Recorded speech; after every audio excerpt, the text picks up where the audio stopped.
I'm now welcoming Nicolas Kozubek from MIPIM for our Networking Future Talk. Nicolas, we both know that we live in special time and that it is a challenge for our industry to meet, network and cooperate these days. MIPIM and Blackprint have cooperated for several years now, and we both know how challenging it is to organize a conference or any kind of meeting this year. We have decided to go 100% digital with Real PropTech. You will go physical in Paris next week, and we keep our fingers crossed that everything works well for you. We all hope that we are going to meet in person at some point soon, but we don't know when this will be. So our intention is really to keep the dialogue, not only within Germany, but also across Europe and all the countries. And instead of not communicating at all, use the digital means that we have. In this sense, Nicolas, it's great to have you digitally at Real PropTech. And tell me, how's the situation in Paris? Hi, Alexander.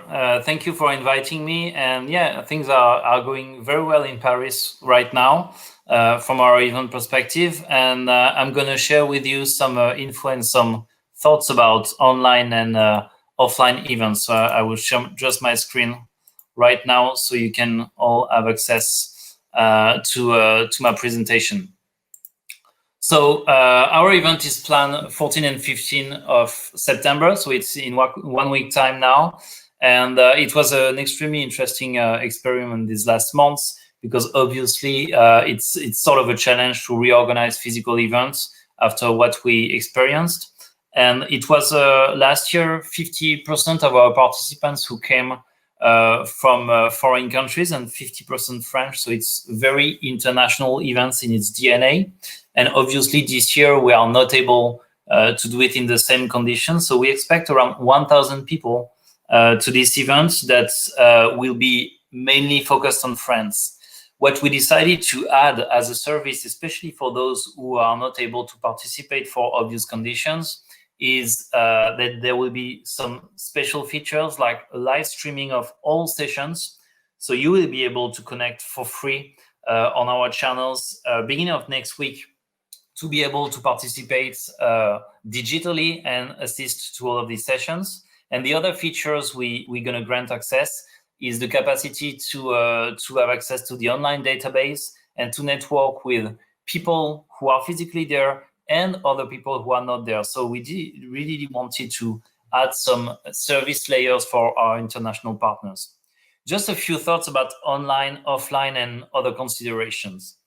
Obviously, you see an online explosion in terms of content right now, and it has been the case the last months. Whether you are a physical event organizer, a media, an advisory firm, or a tech company, you've done something online. And there are really good reasons for that. The first one is that you need to evolve as a brand. The biggest challenge some brands experience is that when they don't have their physical experience, then they have nothing. And a brand without a product is not something possible. So you need at some point to switch online. There's an empathy and need to feed a community. And our event, like I said, is extremely international, and all international brands felt like it was an important way, this online experiment, to connect with the industry on a wider scale. Marketing and lead generation, this is obvious. Online allows lots of new prospects and new marketing strategies that every company needs to figure out. And finally, it was extremely important even internally to explore new business perspective as a team, because no way I'm going to say to my team, okay, we do nothing and we just expect the context to be better to organize physical events. And I guess that it was the case for many event organizers, especially, and your great event is a good example of that. And the second idea is that we all discovered stuff these last months online. First, I guess that some of the event organizer or media felt like it was finally a better business opportunity to organize some of their content or all of their content online, because you have less fixed cost. It's easier to organize in many ways, and at some point it may be more profitable. So it's a good potential new business opportunity. Community and customer base, I've talked about it, so it's extremely important to assess if your online strategy did a great job in terms of growing these figures and this feeling that you belong to a community. New talents development, it's extremely important, especially when it comes to content production. I guess that lots of people learned to use new features, new online services, and thought more than ever about how produce nice content online.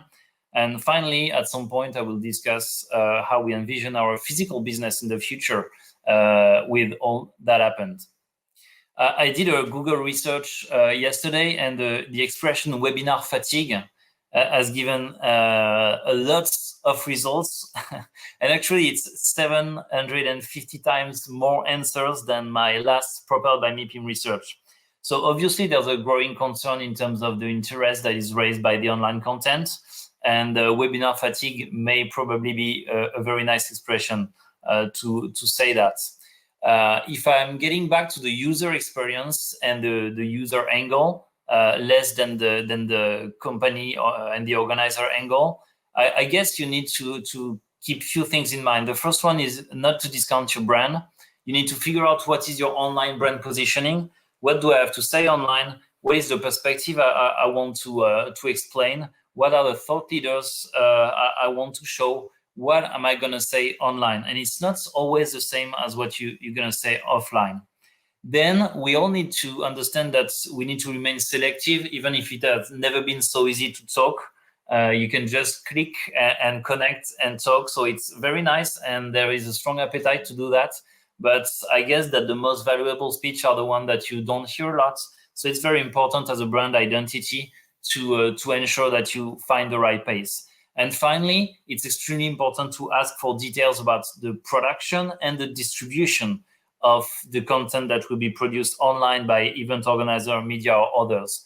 There's no lie possible in terms of distribution. Reach and leads are really things you can ask for, and you need to ask for to understand if there is a real return on investment in what you are doing online. Another piece of advice, you need to be extremely clear in the difference between content, marketing, or advertising. And especially when it comes to content, differentiating through content is extremely difficult with all that is happening right now online. So let's figure out what is the right piece of content you are able to deliver that will bring some extremely nice added value. Second point, if you want to market a solution, you need to be demanding in terms of the features that you're going to have access to in terms of demos, in terms of virtual exhibitor experience. It's something different. And finally, advertising. It's not bad in itself, but you need to assume it's advertising and not mislead people by doing advertising by talking. As soon as you click the right button, it's easy to figure out what's the right purpose in your online participation. So last question, are physical events dead? Obviously, I will not say you they are. So in my side, we need to identify in the months to come the right mix. And what is for sure is that we cannot ignore the qualities that online can bring. First, it's a potential access to more market and prospects than ever. For sure, it will be less targeted, but if you want to attract as much as possible and to generate the biggest traction possible, for sure online will help because you're right next door to everyone. The second point is a simplified content diffusion. Obviously, if you want to be able to build a consistent content strategy, an event is not there 365 days a year. So content diffusion is always great online as a good complement to content that you will find offline. Sharper ROI analytics, I talked about that, and time and money saved, it's a very strong motivation. Last but not least, and one of the most important points for us, we need to go beyond. Something we hear a lot is that people want to reconnect. And it's true, actually, it's our universal DNA. We want to discover by traveling, by feeling, by meeting in person. And I always love the events that talk to the five senses and not only to pure ROI. It's something that is extremely valuable. So that need for connection and experiencing live is something that will never disappear, like in sports and other disciplines. The new normal for me and for us is a very large online dimension in relation with your physical experience. We need to think about access for those who cannot participate for many potential great reasons. And these people need to have access to some of the brand experience. But even for the others who participate physically, the need for services to prepare, to enrich, to monitor, and to complement participation is really there. So in the future, there will be a trend of more online services in direct relation with the physical events. One last piece of advice, and this is what we are experiencing in 1 week in Paris.